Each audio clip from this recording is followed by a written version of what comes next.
Welcome to Local History, Legends, and Lore. I'm Julie Lugo Cerra, your host, and today our guest is Maxine Mytar.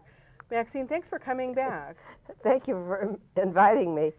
Now, Maxine, you were here for another program, and some of the folks may not have seen that. So why don't you just give us a little bit of the history of how you came to Culver City, briefly. I came to Culver City during the war, 1943. I wanted to do something for the war effort, and I was too short for the waves, too short for the wax, too young for the USO. So I thought an airplane factory, that would be a good place to do my bit. And when I got out here, a young couple took me under their wing. I didn't know a soul in California, but they took me to a lot of parties, and a lot of people at the parties worked in the motion picture industry. And that's what intrigued me and what led me to trek to Culver City and apply at MGM and got hired and worked in the industry 47 years.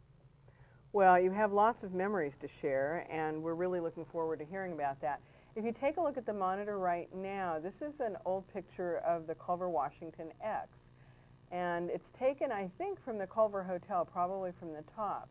So if you look along, if you kind of look straight ahead in the center, you see MGM in the background, and then off to the left where Culver is, that was where the USO is, wasn't it?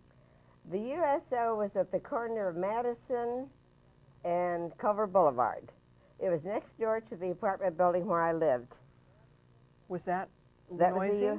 That was Madison and Culver. Okay. There was a parking lot right on the corner, a tiny parking lot. Okay. And then the USO, and then my 4-unit apartment building at 10015 Culver Boulevard, Apartment A. And that would be where the Filmland Corporate Center was built in the mid-80s. Exactly, exactly. And that is currently Sony Pictures Plaza. Exactly. I see. So what was it like at the USO? Tell me about that. Well, I only went there a couple of times. One time, the lady who operated it saw me out in the backyard. You know, in those days, we had to burn all of our trash. We had incinerators. Oh, I remember that. And so every night we'd go out to the incinerator and burn our trash. Sure.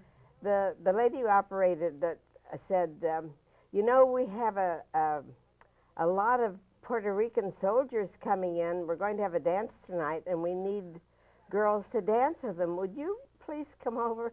So I did. I went that one time. And then the next time was I had gotten a bouquet, a huge floral arrangement from a man at MGM. Ah. It had just been delivered from Sadie's Flowers. And I didn't want it. I was upset, and I tore out to the incinerator to take out the trash. The lady from the USO was there, and she said, oh, we're going to have a lot of excitement here tonight. One of our young soldiers is getting married, and he asked Dick Powell to be his best man. Oh, my gosh. So I said, oh, that's nice. Would you like some flowers for the wedding? She said, that's very nice of you. So she said, why don't you come too? Oh. So I went in, got gussied up, and grabbed this floral arrangement and went next door. And a young soldier and his young bride were just entering, and behind them a few minutes later came Dick Powell, very gracious Dick Powell, who consented to be their best man. Oh my gosh. But you know, it was really a very bittersweet moment because those kids had no idea what lay in store for them. He could be shipped out the next day, you know. He could be killed in the war. And it was a bare, bleak room, no family. My heart ached for them. Oh. But Did you ever see them again? No, lost contact, no. But it was still a very sweet, tender moment. Well, it was nice that you were there for them and that you were able to contribute. And use those flowers. Now, I remember you talked about the red car. Yes. And here's a picture. You can see the Culver Hotel on the left, and that is actually Culver and Venice Boulevards. Tell us what it was like riding the red car. Oh, the red car was wonderful. It was the greatest means of transportation because you could go any place on the red car. It was fast. It ran on Venice Boulevard, and it was a block and a half from where I lived, easy to get to. Ran day and night, and you know, in those days we traveled around. At night was just as safe as during the daytime. It was safe. I would come from Hollywood at 2 o'clock in the morning, and the red cars were still running at that hour? Oh yeah. Oh my God. I'm sure they did. What did it cost to ride the red car? Do you remember? Well, it couldn't have been very much because wages were very low in those days. In fact, when I joined the union to work at MGM, I had to join the SOEG, which was the Screen Office Employees Guild. And I brought the book they gave me when I joined, and it has the wage scale. The wage scale started out at 49 cents an hour. Oh my gosh. And it went up to $1.07. Now, I was a writer's secretary, and I was somewhere in the middle. I was paid 74 cents an hour. Oh my gosh. And it cost $10 to join the union. And then that union eventually was dissolved. There was a long, bitter studio strike in 45 and 46.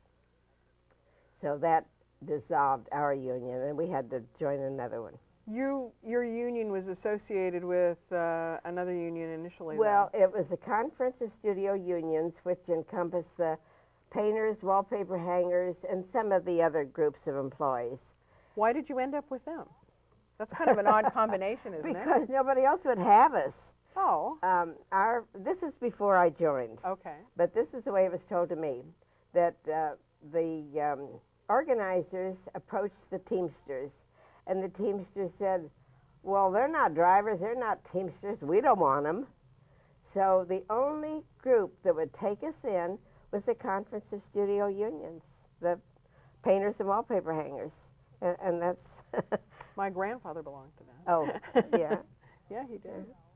And the strike broke a lot of... Oh, yeah, well, it dissolved that completely, and they all went with IATSE, IATSE. Mm-hmm. Okay. Do we have another photo? So Sebastian's Cotton Club was on Washington Boulevard. Yes, it was still here when I came in 43. And I went there once, maybe twice. I don't remember much about it, but it was the end of the rip-roaring, open city type of nightclubs.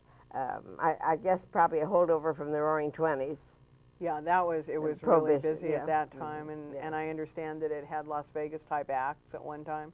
Louis Armstrong was there. Yes, performed there. And the Plantation was at the other end of Culver City.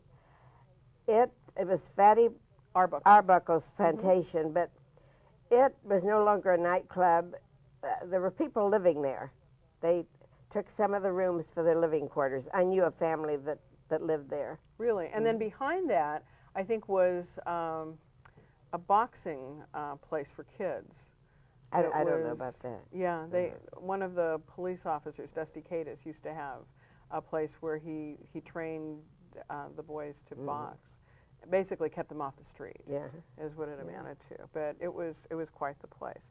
I understand that Arbuckle couldn't afford, because of his financial problems, to decorate it, and so his friends at MGM came in and did all of the painting and decorating for him. Now that I didn't know. Yeah. So what did the Cotton Club look like inside? Do you remember? I don't really remember too much about it. It was 1943, a long time ago. It was just a big, typical nightclub. Mm-hmm. And you said that you took the train, and there were also trains on Culver Boulevard? Oh, there was a train that went right down Culver Boulevard. I thought it was mostly a freight train because I don't remember seeing any passengers on it. But it made so much noise, you know, blow the whistle and chug-a, chug-a, chug. And if we were listening to the radio when it went past, it was a nuisance. We couldn't hear the radio. We didn't have television in those days. And I was told that it had to make the run twice a day to keep up its franchise, even if it didn't have any freight. I think it was still doing that in the 70s. I think that that's the case until they took that down. Now, when you came to Culver City in 1943, how many residents were there? There were less than 9,000 then. Oh my gosh. It was just a little one-horse town. We have a map of some of the studios. We could take a look at that. Oh, I can't see it very well. 1 and 2, up in the upper left-hand corner would be MGM, the first lot and the second lot. And then 3 down below was the great big outdoor lot, just like 2 was an outdoor lot too. And then you had across the street 4, 5, and 6 in the area of Jefferson and Overland. And then over to the right, you had, I think what is A and B was what is now the Culver Studios, but was Thomas Ince's second studio. And the B is the back lot. And then C would be the Hal Roach Studios. And you eventually worked there as well, didn't you? Yes, I did. So this was pretty much of a studio town. Oh, yes. Oh, well, it was primarily a studio town. There was something I was going to say about, MGM. I think when it started had, was it 17 acres? 12 acres. 12 acres. And then with the addition of Lot 2 and Lot 3, it grew to 175 acres. I think in the end, when I worked there in the 60s, the figures I had were that it eventually had with the 6 lots 180 or 187 acres. Yeah, it was huge. And so Lot 3 now has 3 housing developments. Yeah, Raintree, Tar Hill, and condos and apartments. Lakeside, right? Yeah, but the lake is not configured in the same place. Everybody's always looking for the lake to be what it was like, but it's not exactly the same, is it? So where did you go shopping when you were here? Hollywood. You didn't spend your dollars in Culver City? Culver City had Main Street, 1 block long, and there was a department store owned by the Warners, Mr. and Mrs. Warner. As I understood it, Harry Culver did not allow chain stores in Culver City. And he discouraged churches because Culver City was such a little place with so little land, he wanted all the tax revenue he could get. And that's why he discouraged the churches. He didn't want chain stores because he wanted it kept as a mom and pop hometown flavor. And I think the first chain stores were when Culver Center was built in the 50s. Right. And the first ones were Market Basket and W.T. Grant, dime store, Right. and J.C. Penney. Right. When I went to work, when I was in high school, I think I got $1.25 an hour at Penny's. That was fun. Learned how to fold clothes. A lot better than I said. Well, it was a little bit of a different time. Yeah. It's interesting that you brought it up about the churches, though, because I've heard that many different times about Harry Culver not allowing churches here, but that makes perfect sense because he always was concerned about the economic base. Yeah, Culver City only covered, what, 1.5 miles or something like that? Initially, when he started buying up property in 1917, when it was incorporated, it was 1.2 square miles. And so over the years, over 80 years, here we are, and we're still only 5 square miles. So we're not over that. So I imagine that he did feel that the land was very precious because I know that he was, his family was religious, so I don't think it had anything to do with religion no, or I'm any sure bias there. The money angle. But you know, my landlady was named Mary Davis. She was an older woman. And she said when she came to Culver City, you could see all the way down to Main Street. There was nothing to obstruct the view. Now, by the time I came, of course, it had been built up. The west part was not that much built up. There were a lot of fields, a lot of farther west, a lot of bean fields. And celery. The Machados grew a lot of celery. You had mentioned, here's the Thalberg building. That's where I worked. You did. That was a beautiful building. It actually is inside of Sony Pictures now, but at one time it was on a street, a little street, named Grant Street. And people used to stand at the edge of that at the East Gate and get autographs, as I Well, understood yeah, it. you had to go into this little street to reach the entrance. You could drive through or walk through the entrance. There was a guard gate there. And then once you were inside the studio, when I wanted to go to the Thalberg building, for example, from the script department, then there was an entrance, a door at the west end that we could enter, so we didn't have to go off the lot. And I don't know which entrance it was, but there was the east and the west entrance, and supposedly that's where Katharine Hepburn met Spencer Tracy. Oh. That's the lore on that. We'll see. Do we have the East Gate photograph? No.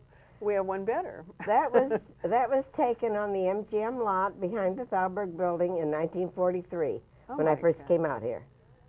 And look at the grass. There were no fences, no gates then. There were no fences at all? No, you could just walk on the lawn. Really? Yeah, it was all open. Okay, but they had the sound stages, and so they just... Oh, well, that was inside. You see, the Thalberg building is outside the lot proper. Right, okay. So that was outside on that lot? Yeah. On that lawn, okay. It was just to the east of that entrance gate that you showed before. Right, okay. Now, I understand everybody's always worried about the post office, and I live next to one of the post offices now. Tell me about the post office at that time and what kind of service they gave. Oh, I lived right across the street from the post office, and we had morning mail and afternoon mail in those days. 2 deliveries a day? 2 deliveries a day, and the postman always rang my doorbell because I said, please always ring in the morning in case I overslept, so I can roll out of bed and get over to MGM. I lived right across the street from MGM. Oh. Yeah. And then in those days, it cost 3 cents to mail a letter. 3 any cents. place in the United States. And we still had penny postcards. Wow. That's... But, you know, our postage rates are much cheaper than most other countries. Yeah, you're probably right about that, despite it all. So, oh, look who we have here. That looks like Spencer Tracy and Clark Gable. Did you see any stars on the lot, or Oh, yes. get to know any? And I met Gable. I told you before about meeting Gable. Another story about Gable was when he came back from Europe. You know, he enlisted, when the war started, he enlisted as a private. And the studio wanted him to wait. They said, you can get a commission. You don't have to go right now. But he was gung-ho to do his bit for the war effort. So he enlisted as a private, and he worked his way up through the ranks. By 1943, he was a captain. He eventually made major, I think, but at 43 he was a captain.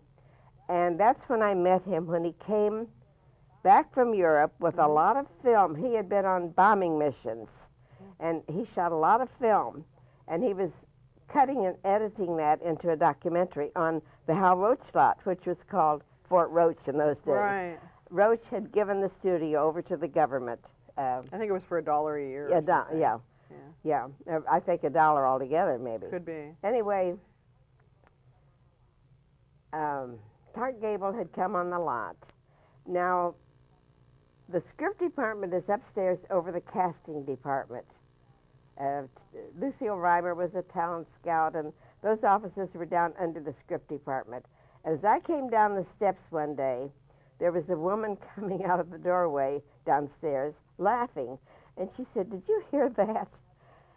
I saw Margaret O'Brien and her mother leaving, and what had happened was, at the foot of those stairs, Clark Gable had met Margaret O'Brien. She was a little 6-year-old girl who was just adorable. She had just done a picture, Journey for Margaret. And she was the darling of the lot. She was like Shirley Temple. So Clark Gable had just met her. he had come on the lot to visit, and he said, what a pleasure it was to meet her. And he said, I haven't had a chance to see you in any pictures yet. So then he went on his way, and when he got out of earshot, Margaret whispered to her mother, Mr. Gable certainly doesn't know much about movies, does he? Oh, that's great. So I'm sure that you saw a lot of people all over the lot on a regular Well, basis. in those days, the stars came to the commissary, too, and we could always see them in the commissary. And then you went over to Hal Roach Studios, Yeah. and that's a shot In the of- 50s, yes. Okay. Yes. And what did you do there? I worked in the property department, and it was a great time. It was like family, it was a small lot. You knew everybody. You knew what they had for lunch or for dinner. So, and the prop man told me a lot of funny stories. And one of the first stories I heard, Arnold Good and Don Sandstrom were still prop men there on the lot. Mm-hmm. And they had worked there in earlier days, too. Well, in earlier days, Roach was the laugh factory of the world and made primarily short comedies. Right.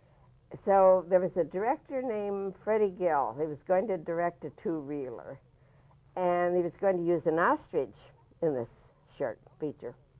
So he got the idea of putting roller skates on the ostrich. He thought that would be a good gag. Well, I couldn't get the skates on that bird. The bird was kicking and jumping around. So Don got the idea, ostriches will eat anything. Let's mix some booze with their grain, Oh my God. and maybe the bird will calm down. It was during Prohibition, but booze was always available at the back gate if you knew the right person to ask. Oh, really? So Don went to the back gate and got the booze and poured it in the grain, and the ostrich ate and ate his fill until he just toppled over, passed out cold. And that gave him a chance to put the roller skates. They taped those skates on so securely. Then, when they got ready to shoot, they couldn't get the bird to wake up. And they poked and they prodded and didn't work. So finally, Freddie Gill said, okay, let's wait till morning. We'll do it in the morning. Well, the next morning when they came in, that ostrich was a bloody mess. It had battered, the skates are half on, half off. It had used those skates to batter everything in sight, including the bird himself. Oh. Tail feathers were gone. They couldn't shoot, they couldn't use it. And when the trainer showed up, he was furious, and he gave the studio a very hefty bill. I can imagine. I can imagine. But they were always telling me funny stories like that. You brought a picture from your private Now collection. that's the back side. You showed the front side of Hal Roach Studios' main building, the administrative buildings, the offices. This is the back side. And there were a couple of bungalows along and back. That pond that we mentioned before Right. was called the fish pond. Oh, okay. And And what is this? I took these pictures because we were going to have a dinner dance at the Beverly Hilton in the Grand Ballroom. And this was April 58. This was the last studio club party that we had. And it was a wonderful party. Went all out, had great entertainment, dancing, wonderful dinner, and